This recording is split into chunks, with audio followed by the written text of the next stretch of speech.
Selamat pagi bagi kita semuanya, saudara.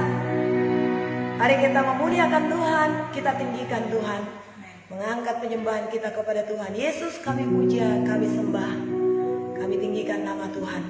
Mari kita bawa diri kita untuk menyembah Tuhan kita. Haleluya. You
Besarlah kasih Tuhan bagi kita semuanya. Haleluya, haleluya. Ajaib Tuhan.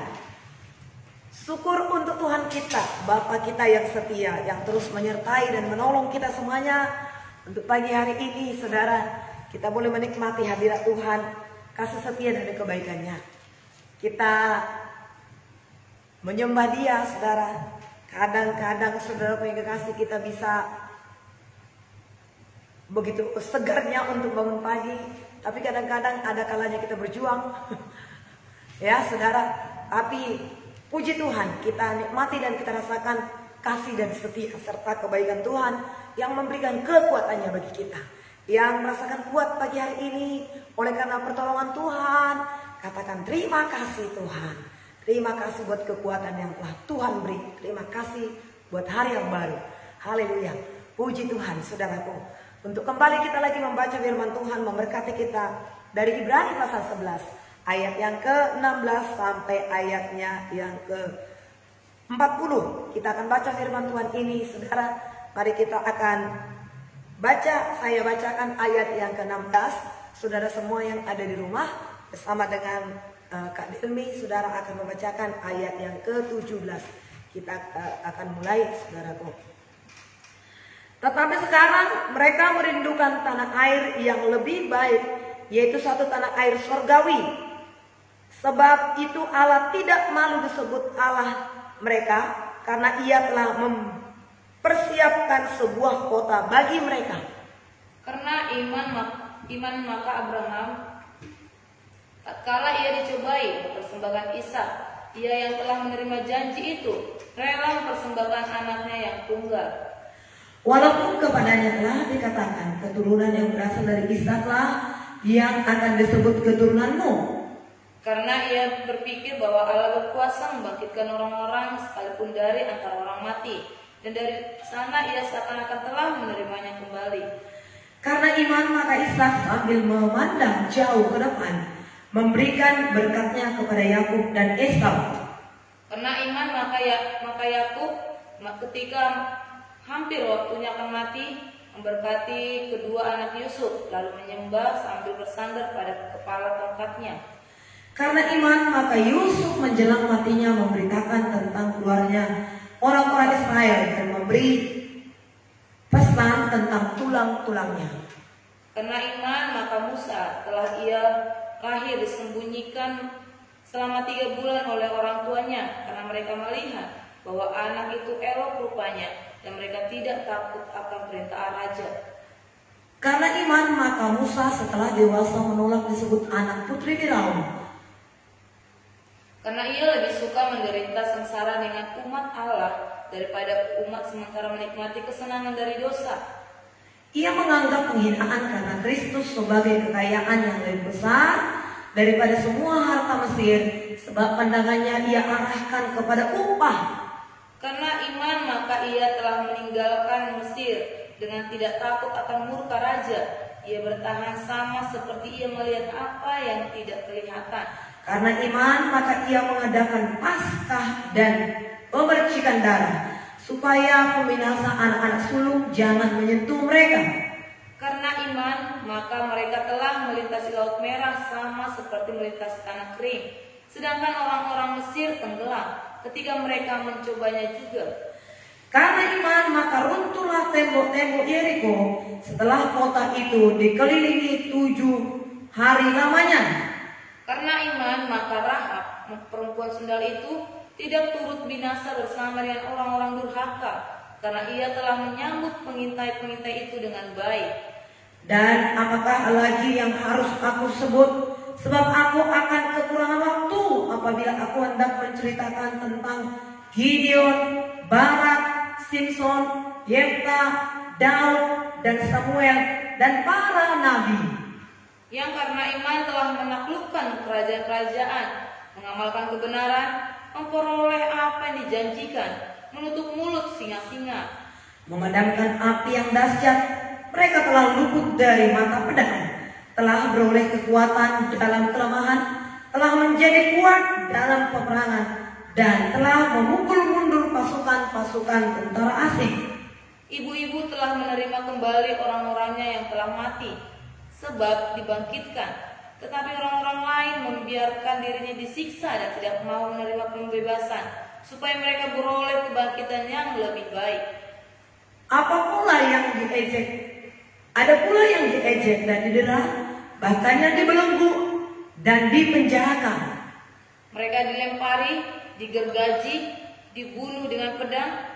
Mereka mengembara dengan berpakaian kulit domba dan kulit kambing sambil menderita kekurangan, kesesakan dan siksaan. Dunia ini tidak layak bagi mereka. Mereka mengembara di padang gurun dan di pegunungan, di padang gurun dan di pegunungan, dalam gua-gua dan di celah-celah gunung. Dan mereka semua tidak memperoleh apa yang dijanjikan itu, sekalipun iman mereka telah memberikan kepada mereka suatu kesaksian yang baik. 40 bersama-sama. Sebab Allah telah menyediakan suatu yang lebih baik bagi kita, tanpa kita mereka tidak dapat sampai kepada kesempurnaan. Amin. Ayat yang ke-40, sebab Allah telah menyediakan suatu tempat yang lebih baik bagi kita, tanpa kita mereka tidak dapat sampai kepada kesempurnaan. Amin. Puji Tuhan, Bapak Ibu yang dikasihi oleh Tuhan, hari ini kembali kita belajar daripada iman. Nah, kemarin kita telah belajar mengenai iman. Apakah iman itu? Iman itu adalah dasar dari segala sesuatu yang kita harapkan dan bukti dari segala sesuatu yang tidak kita lihat. Ya, saya belum pernah ke surga, saya belum lihat surga, tapi saya percaya ada surga.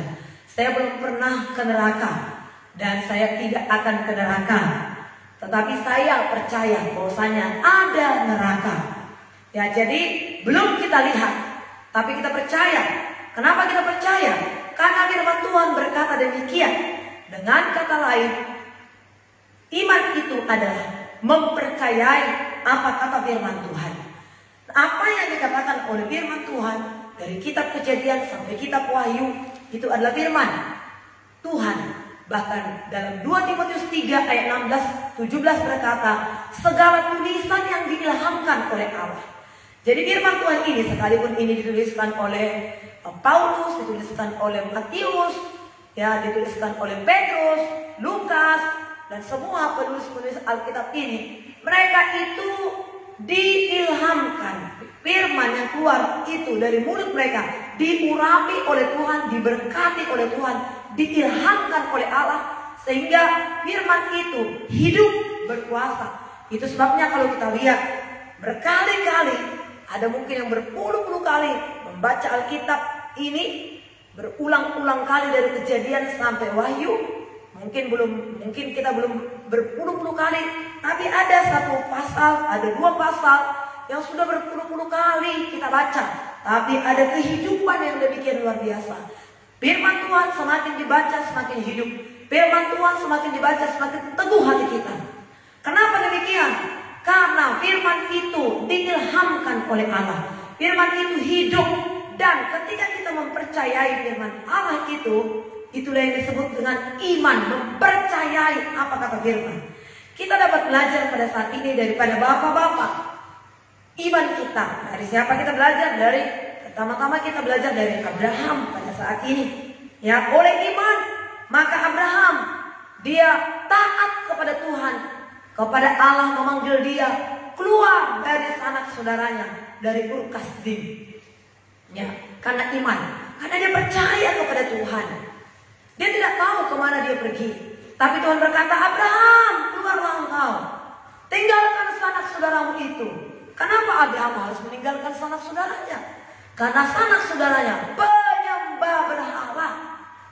Maka Abraham dikeluarkan dari keluarganya itu. Eklesia artinya dipanggil keluar dari kegelapan masuk ke dalam terangnya yang ajaib. Kemudian Abraham patuh, taat. Jadi orang yang beriman itu adalah orang yang taat, orang yang patuh kepada Tuhan.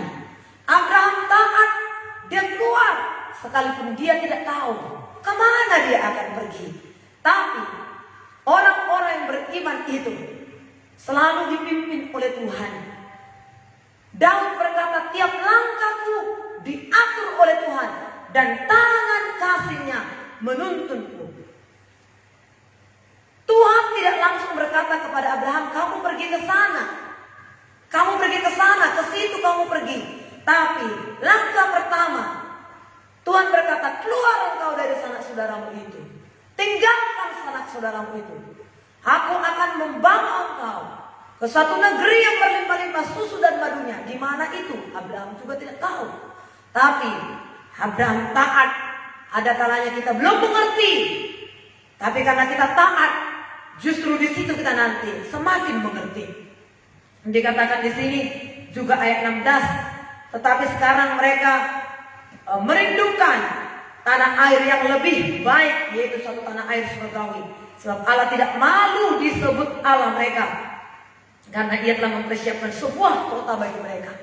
Tuhan telah mempersiapkan sebuah kota bagi kita. Ini yang dipercayai oleh bapak-bapak iman kita. Ya, mereka percaya bahwasanya Allah telah menyediakan satu kota yang indah, yang luar biasa bagi mereka, termasuk juga bagi kita pada saat ini. Kita percaya bahwasanya Allah telah menyediakan sebuah kota, sebuah tempat, yaitu surga yang mulia bagi kita. Ayat 40, sebab Allah telah menyediakan sesuatu yang lebih baik bagi kita. Tanpa kita mereka tidak dapat sampai kepada mereka. Ayat 39, dan mereka semua tidak memperoleh apa yang dijanjikan itu, sekalipun iman mereka telah memberikan kepada mereka suatu kesaksian yang baik. Nah, berjalan dengan iman, sekalipun mereka belum tahu kemana mereka mau pergi. Tapi kalau Tuhan yang suruh dan mereka taat, maka mereka nanti akan mengerti dan mereka memuji-muji Tuhan. Tidak semua langsung diberitahu kepada Abraham, tidak semua langsung diberitahukan kepada kita. Tapi Tuhan mau step by step, langkah demi langkah, kita percaya dan taat kepada Tuhan. 17, karena iman maka Abraham tak kalah ia dicobai mempersembahkan Ishak. Ia telah menerima janji itu, rela mempersembahkan anaknya yang tunggal, walaupun kepadanya telah dikatakan, keturunan yang berasal dari Ishaklah yang akan disebut keturunanmu. Karena ia berpikir bahwa Allah berkuasa membangkitkan orang-orang sekalipun dari antara orang mati, dan dari sana ia seakan-akan telah menerima kembali. Maksudnya ini ketika Abraham diminta oleh Tuhan mempersembahkan, mengorbankan anaknya yang tunggal Ishak. Waktu Allah memanggil Abraham pertama, Allah berkata kepada Abraham dalam Kejadian 12 ayat yang pertama sampai ayat ketiga, Aku akan membuat engkau menjadi bangsa yang besar, menjadi bangsa yang masyhur. Namamu akan menjadi masyhur, olehmu bangsa-bangsa beroleh berkat. Engkau akan disebut bapa banyak bangsa. Nah, kemudian ternyata ditunggu sampai berapa puluh tahun, sampai 100 tahun Abraham.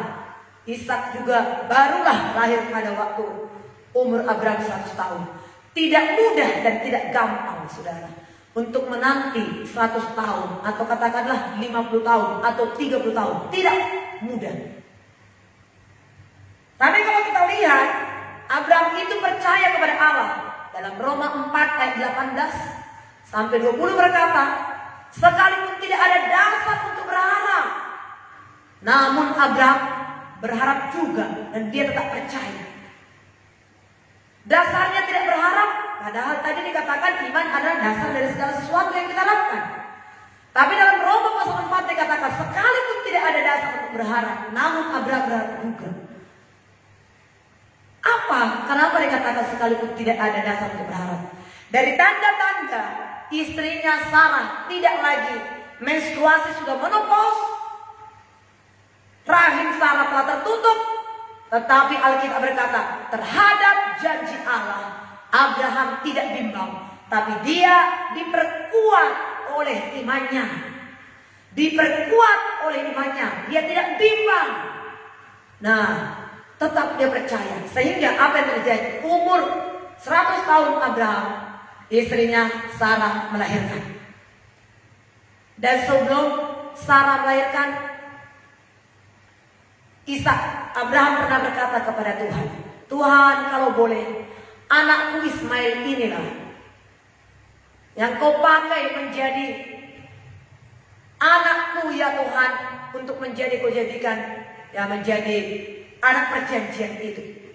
Tapi Tuhan berkata kepada Abraham, tidak, tapi anak kandungmu sendiri yang dilahirkan oleh istri sahmu, yaitu Sarah.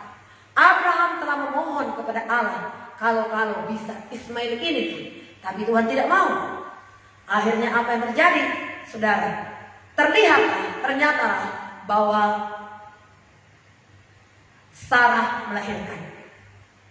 Setelah Sarah melahirkan, sukacita yang luar biasa memenuhi hati Abraham dan juga Sarah, dan memenuhi hati banyak orang yang bersama-sama dengan mereka. Kemudian apa yang terjadi setelah Ishak remaja?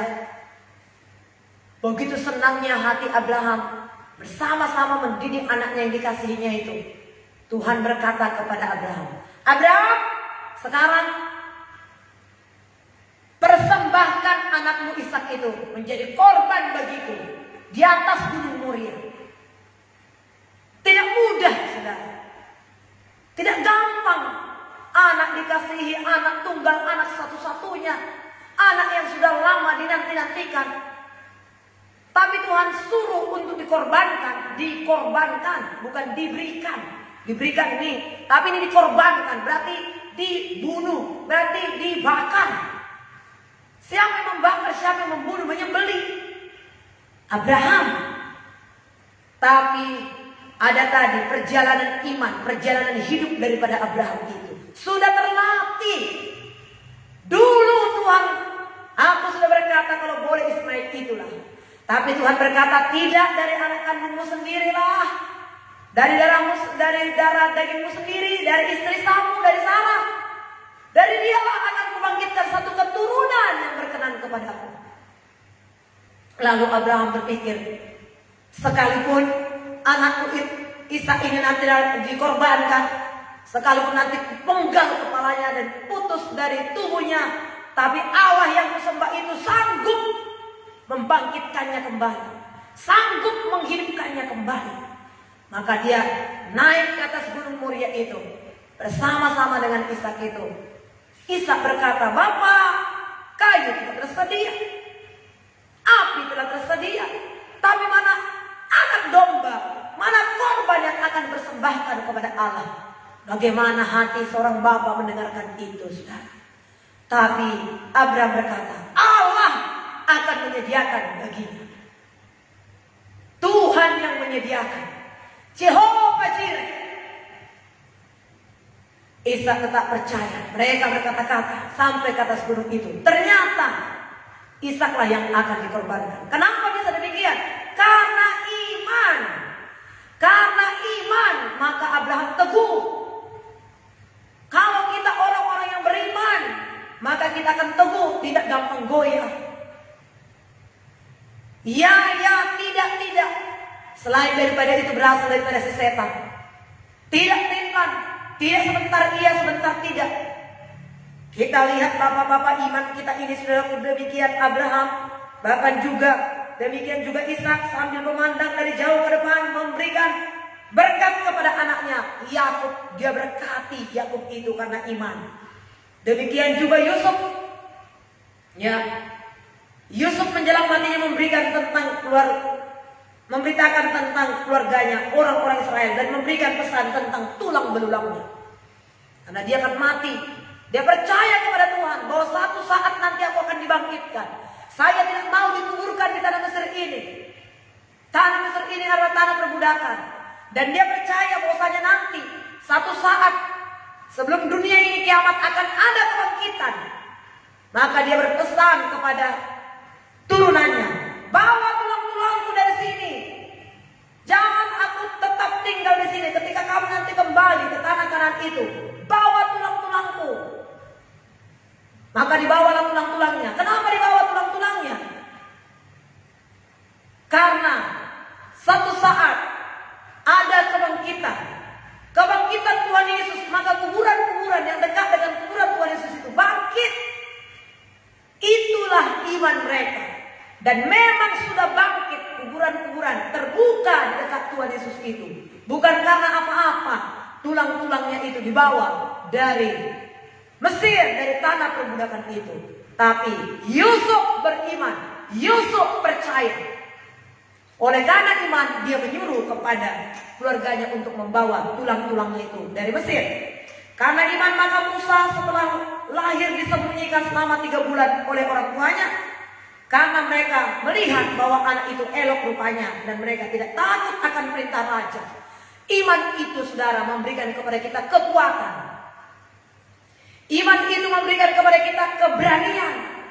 Pada waktu zamannya Musa itu lahir, maka semua anak laki-laki dibunuh. Maka sampai pada saat ini populasi daripada pria dan wanita berbeda. Wanita lebih banyak, pria lebih sedikit. Dari sananya juga sudah terjadi pembunuhan. Belum lagi pada waktu masa Tuhan Yesus, anak umur 2 tahun ke bawah dibunuh. Tapi karena orang tua daripada Abraham dan orang tua daripada Musa, ya, mereka melihat anak ini penuh dengan kemuliaan. Ada belas kasihan dalam hati mereka. Mereka berusaha. Mereka menyembunyikan anak ini sampai umur 3 bulan. Ada sesuatu yang mereka harapkan, membuat mereka berani, lalu disembunyikan. Makin lama anak itu makin besar, suaranya pun makin besar. Lalu mulai mereka berpikir, wow, kalau seperti ini anak ini nanti akan ketahuan. Bagaimana caranya? Mereka membuat gala-gala, mereka membuat tent. Mereka memasukkan Musa ke situ dengan dilapisi dengan kain sehingga dia nyaman di dalam. Lalu dia dengan iman menjatuhkannya di sebuah sungai Nil, tempat permandian daripada putri raja. Ketika putri raja datang ke sana, putri Firaun, dia membuka, oh pastilah ini anak orang Ibrani. Dia lihat, ketika dia lihat ada belas kasihan. Dan memang juga, ya, kakaknya Musa melihat dari jauh. Kalau nanti putri Firaun datang mandi, dan dia nanti akan melihat semua dilakukannya dengan iman. Orang yang beriman itu punya ide. Orang yang punya iman itu menjadi pintar. Dia tahu apa yang dilakukan. Tapi kalau orang tidak beriman itu, dia tidak tahu. Dia ada kesulitan-kesulitan, dia nyerah. Dia bisa mati kelaparan. Di masa-masa seperti ini terjadi pengangguran. Dia tunggu di rumah, dia kasih lamaran ke sana kemari, dia tunggu di rumah, dia kelaparan. Bukan harus kita menerima lamaran, diterima lamaran kita baru kita bisa makan. Ada begitu banyak pekerjaan. Aku pergi ke pasar, di pasar aku nanti bantui ini, nanti akan kubantui ini, akhirnya nanti aku mendapat upah. Orang yang beriman itu punya ide.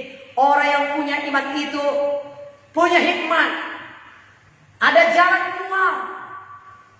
Tidak gampang putus asa, tidak gampang nyerah, tapi ada perjuangan. Dan ingatlah, perjuangan itu adalah sebuah keharusan, tapi kemenangan itu adalah sebuah kepastian. Kita pasti menang bersama dengan Tuhan. Ku menang bersamamu. Ada kemenangan bersama dengan Tuhan. Nah, saudara yang kasih, apa yang terjadi, saudara yang kasih? Karena iman, maka Musa setelah dewasa menolak disebut menjadi putri Firaun. Kemarin Ibu Esther telah menjelaskan kepada kita apa itu iman. Iman itu yang memberikan kita kekuatan untuk menghadapi tantangan, untuk menghadapi penderitaan, untuk melawan daging, melawan keinginan daging, bertahan dalam kesengsaraan. Musa itu enak, namanya juga anak putri Firaun, anak angkat daripada putri Firaun. Mau apapun diminta oleh Musa itu tersedia. Tapi dia tidak mengarahkan pandangannya enak terhadap tubuh yang sementara ini. Dia mengarahkan pandangannya jauh ke depan. Lebih baik bagiku menderita bersama dengan umat Allahku daripada aku bersenang-senang di sini bersama-sama dengan orang Mesir yang tidak percaya kepada Allah. Adalah sebuah penghinaan bagiku untuk aku bersenang-senang dengan mereka, sementara bangsaku dan diriku ada di dalam kesusahan, di dalam tekanan untuk menyembah Allah. Maka dia keluar dari ruang istana itu, dia jumpai saudara-saudaranya. Orang beriman tidak susah untuk, tidak takut untuk menderita. Bahkan kita sebagai orang-orang Kristen, orang-orang percaya kepada Tuhan, dikaruniakan bukan hanya kebahagiaan. Memang mengikut Tuhan kita bahagia. Tapi apa dikatakan dalam Matius pasal 11 ayat 28? Marilah semuanya kamu yang letih lesu dan berbeban berat, aku akan memberikan kelegaan kepadamu. Pikulah kuk yang kupasang dan belajarlah kepadaku, karena aku lemah lembut dan rendah hati.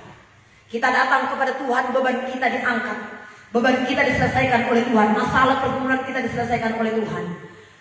Tapi kita bukan berarti kita berleha-leha, bukan berarti kita hanya menikmatinya saja. Kita datang kepada Tuhan, penyakit kita disembuhkan, tapi bukan hanya setelah penyakit kita disembuhkan selesai sudah diberkati. Tapi kepada kita juga dikaruniakan penderitaan. Menderita, lihat ya, ada yang mati digergaji, ada yang disalib terbalik, ada yang dilempari dengan batu, tapi mereka justru bersuka cita dengan Tuhan. Mereka menganggap layak menderita oleh karena mengikut Tuhan. Merupakan kebanggaan bagi Paulus ketika dia di penjara, ketika dia mengalami aniaya itu. Mereka tidak bersungut-sungut. Sepanjang itu oleh karena nama Yesus, mereka bangga, mereka bersuka cita. Ada begitu banyak bapak-bapak iman kita, saksi-saksi iman kita. Bagaimana Daniel yang dimasukkan ke dalam gua singa, bagaimana Sadrak, Mesak, Abednego yang dimasukkan ke dalam perapian karena mereka menolak untuk memakan makanan yang dipersembahkan kepada berhala. Daniel dimasukkan ke gua singa, singanya sengaja dikasih lapar.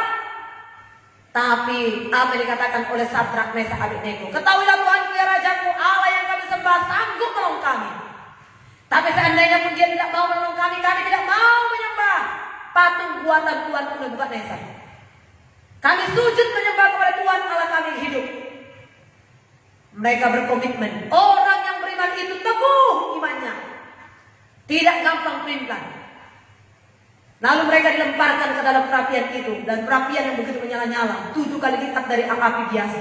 Yang melemparkan saja sudah mati kepanasan. Tapi mereka di dalam api itu berjalan bukan 3 orang, tapi mereka berjalan 4 orang. Siapakah itu? Allah, malaikat, Roh Kudus, Tuhan menyertai mereka. Seujung rambut dari kepala mereka pun tidak terjatuh. Bau terbakar pun mereka tidak. Penyertaan Tuhan sempurna bagi mereka. Demikian juga singa-singa itu terkatup mulutnya ketika Daniel itu dilemparkan ke gua singa itu. Jangan takut, sekalipun memang ya kita takut, Ibu Esther takut, tapi Ibu Esther, kita semua tidak membiarkan ketakutan itu menguasai kita. Ketika ketakutan itu datang, kita katakan, Tuhan bersama dengan aku. Aku tidak takut, aku tidak bimbang. Padahal kita di situ sedang melawan ketakutan itu, melawan kebimbangan itu. Puji Tuhan. Bapak Ibu, begitu banyaknya contoh dalam Alkitab ini, bapak-bapak iman kita. Tapi kita tidak bisa belajar pada saat ini, Ibu Esther tidak bisa menerangkan pada saat ini seluruhnya. Kiranya dari pembacaan firman Tuhan yang telah kita baca pada saat ini, kita semua diteguhkan.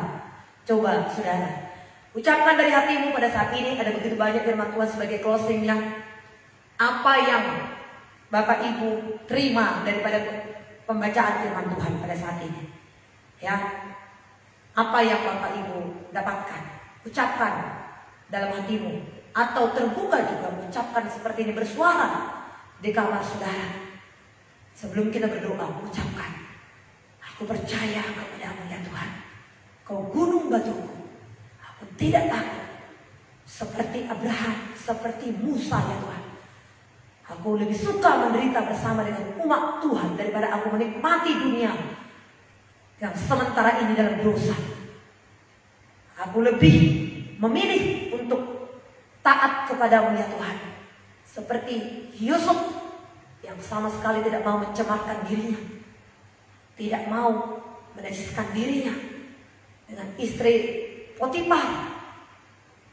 Ya, sekalipun dia difitnah, dipenjarakan, tapi ujung-ujungnya dari orang-orang beriman itu mendapat berkat yang sangat luar biasa.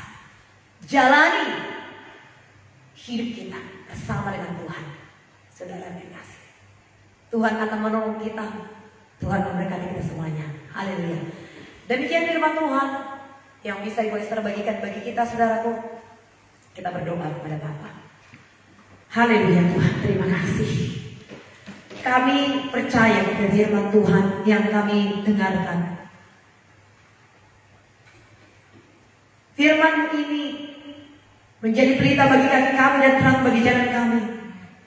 Firman-Mu membuat mata kami bercahaya, sehingga kami dapat melihat, kami dapat mengerti, kami menjadi teguh.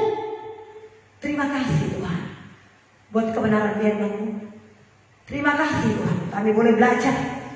Kepada kami dikaruniakan bukan hanya kesembuhan, bukan hanya kebahagiaan, bukan hanya kelepasan dan berkat, tapi kepada kami juga dikaruniakan penderitaan. Menderita karena nama Yesus, menderita karena kami mempertahankan iman kami. Tapi di balik semuanya itu, Tuhan telah menyediakan bagi kami sebuah kota yang mulia, sebuah kota yang indah. Haleluya. Kami bersyukur Tuhan, kami puji nama-Mu, kami sembah Kau Tuhan. Haleluya, ajaib Kau Tuhan. Haleluya, syukur bagi-Mu. Saat ku tak melihat jalan, saat ku tak mengerti rencana, namun hatiku tetaplah percaya kepada-Mu ya Tuhan. Hatiku percaya, hatiku percaya. Mari kita nyanyikan lagu ini, saudara. Jadikan ini menjadi doa kita di hadapan Tuhan.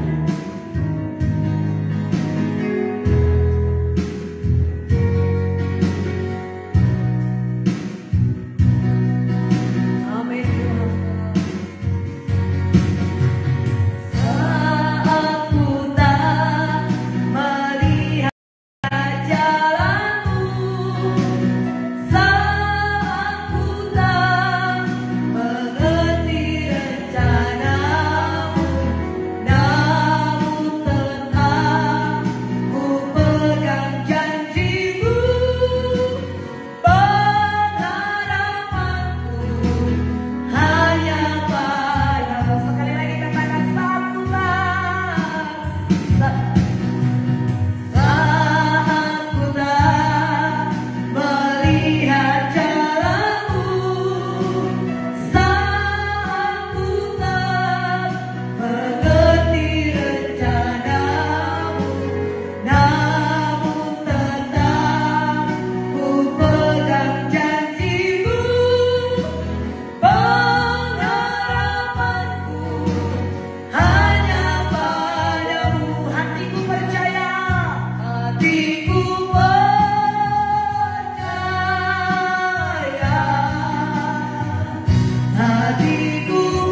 dia mendapati iman.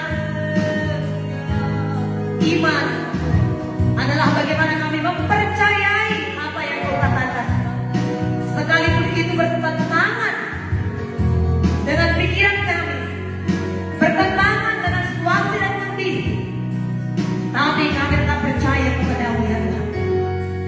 Iman itu diucapkan, saudara.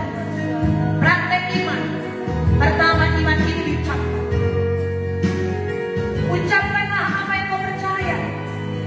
Dunia ini dan segala isinya diciptakan oleh Tuhan dengan berfirman, dengan berkata. Janganlah berkata-kata yang kalah. Jangan ucapkan perkataan-perkataan yang tidak membangun yang salah, tapi ucapkanlah firman Tuhan. Katakan, Tuhan adalah gembala takkan kekurangan aku. Tuhan beserta dengan aku, namanya Immanuel. Sampai di sini Tuhan telah menyertaiku. Tuhan telah menyediakan satu kota yang indah bagimu. Tuhan mendengar dan menjawab doaku. Yesus bertidur-tidur supaya dengan tidur-tidurnya aku disembuhkan. Yesus yang kaya rela menjadi miskin sekalipun dia kaya, supaya dengan kemiskinannya aku menjadi kaya.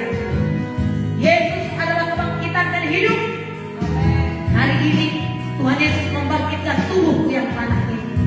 Hari ini Tuhan Yesus menghidupkan semangatku yang patah. Ucapkan perkataan-perkataan kita dan taatlah kepada Tuhan. Ketaatan juga adalah kunci daripada kemenangan. Taat. Orang-orang beriman adalah orang-orang yang taat. Apa yang dikatakan oleh Tuhan kepada Abraham? Abraham taat karena Abraham percaya kepada Tuhan. Apa yang dikatakan kepada Musa? Musa taat karena Musa percaya bahwasanya Tuhan menuntun bangsa Israel itu dengan tanda-tanda ajaib, dengan 10 tulah. Ketaatan kita sangat penting. Taatlah kepada Tuhan. Teguhlah di dalam Tuhan, jangan bimbang. Sekalipun yang kita hadapi tidak sesuai dengan apa yang kita inginkan, tapi kalau itu firman Tuhan katakan, jalanilah dengan iman. Sekalipun Nuh diejek, dihina, berdirikan bahtera di atas gunung, tapi Nuh tetap percaya. Nuh tetap taat. Nuh tetap bekerja keras. Orang beriman tidak malas-malas. Orang beriman punya ide. Orang beriman tidak pernah mati kelaparan. Dia punya pemandangan. Dia menatap jauh ke depan. Dia tidak menaruh pandangan dan harapannya kepada hal-hal yang sementara, kepada hal-hal yang duniawi, tapi dia mengarahkan pandangannya jauh ke depan. Terima kasih Tuhan buat firman-Mu yang sudah memberkati kami pada saat ini. Dimuliakanlah nama-Mu ya Tuhan. Dibesarkanlah nama-Mu. Haleluya. Hatiku percaya. Hatiku percaya. Hatiku percaya.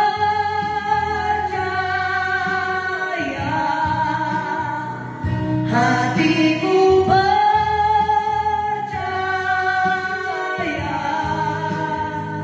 Hatiku percaya.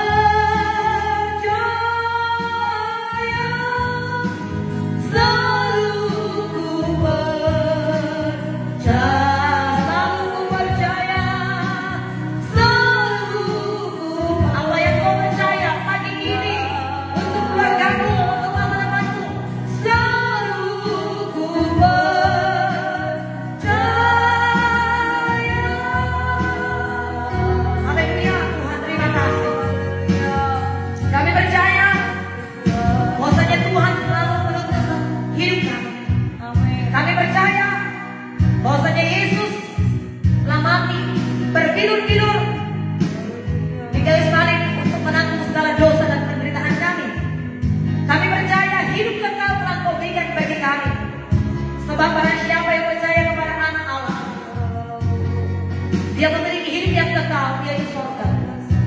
dalam perjalanan hidup kami sebelum sampai kami ke surga. Tuhan adalah gembala kami. Penyertaan Tuhan sempurna bagi kami. Kami tidak akan ditinggalkan. Tuhan menyertai kami. Tuhan memberikan kemenangan demi kemenangan bagi kami. Ini iman kami. Ini doa kami. Ini hidup kami ya Tuhan. Oleh sebab itu, mengalirlah kuasa Tuhan bagi kami. Jadikan kami menjadi berkat pagi hari ini. Bahkan sepanjang hari ini dimanapun kami berada ya Tuhan. Hidup yang kami hidup kami persembahkan kepada Tuhan. Vertikal horizontal. Kasih kami kepada Tuhan semakin dalam. Kasih kami kepada sesama semakin mereka dapat merasakan ya Tuhan. Oleh kami hidup mereka disempurnakan. Firman berkata ya Tuhan, bahwasanya tanpa kami mereka tidak dapat mencapai sampai kepada kesempurnaan hidup. Hidup kami hidup yang memberkati. Terima kasih Tuhan buat kebaikan-Mu. Berkati setiap hamba-Mu yang berdoa di pagi hari ini. Secara langsung mengikuti doa ini Tuhan. Teguhlah hati mereka, berbahagia bersukacitalah mereka Tuhan. Terhibur hati mereka pada saat ini. Tidak ada yang takut, tidak ada yang bimbang ya Tuhan. Berkati mereka dalam rumah tangga mereka, dalam kehidupan pekerjaan mereka Engkau berkati Tuhan. Usaha pekerjaan mereka Engkau berkati. Doa-doa mereka dijawab oleh Tuhan. Sempurna pertolongan-Mu bagi mereka. Mereka yang masih pemuda dan pemudi, yang merindukan teman hidup, berikan jodoh yang terbaik bagi mereka yang takut akan Tuhan. Mereka yang masih sekolah, berikan kepada mereka kebijaksanaan, kepintaran ya Tuhan. Dalam nama Yesus, yang bekerja, berikan tenaga kekuatan bagi mereka untuk mengerjakan pekerjaan mereka. Rumah tangga yang bersatu, rumah tangga yang kokoh, yang diberkati oleh Tuhan. Kuasa dan penyertaan-Mu sempurna bagi kami ya Tuhan. Yang sakit Kau sembuhkan Tuhan, pulihkan, kuatkan ya Tuhan. Suami istri satukan hati mereka, tidak ada pertengkaran, tidak ada perselisihan.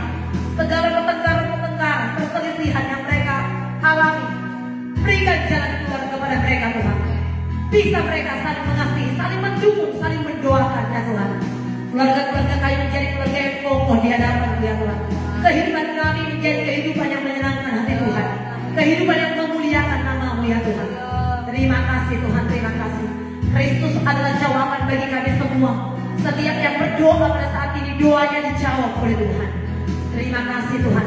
Mengalir kuasa-Mu, berkati usaha hamba-hamba-Mu semua. Aktivitas daripada hamba-hamba-Mu Kau berkati. Terpujilah Tuhan Allah yang setia.